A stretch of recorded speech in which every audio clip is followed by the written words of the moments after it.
One of the biggest economic engines of Europe, France, Le Figaro newspaper shows recently in a new IFOP poll that 64% of French would today vote against ratifying the Maastricht Treaty, which introduced the euro in 92. 60% of respondents said they're in favour of less European integration in the economic field. Because in France, for the moment, there is a lack of politicians who have the courage to say to the public opinion that it is in the interest of France to have a more integrated Europe. Because the problem in Europe, on the continent in any way, I don't talk about Great Britain, but on the continent is the following. That is that most of the political leaders are simply following nationalist and populist rhetoric.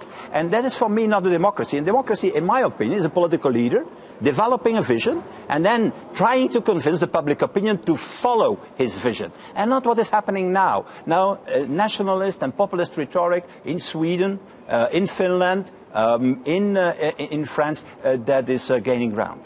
But what are people supposed to make of it then? You say they're supporting the single market.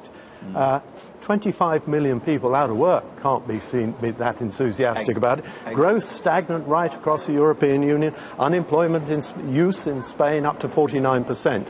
What the people will be saying is, we believe in the single market. We think there is something here that can help us. But actually, it's perceived by us to be the cause of our problems. You've got to turn it into the solution. I agree. That's the challenge that people like you and I have.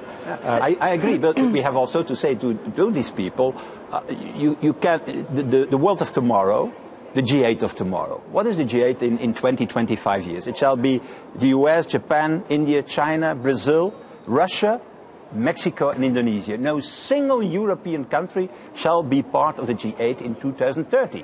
That's in nearly 17, 18 years. So the new world order there needs to be an integrated Europe with full power, with a good internal market, I agree with you, not split into two parts, as some are arguing, and certainly with a single currency. Excuse me, I'm so sorry to interrupt you, gentlemen, but time is very, very precious.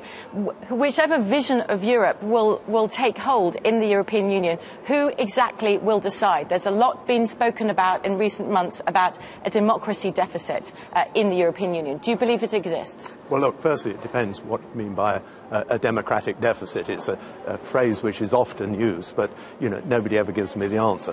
I think it boils down to the fact of what do you perceive the European Union as being?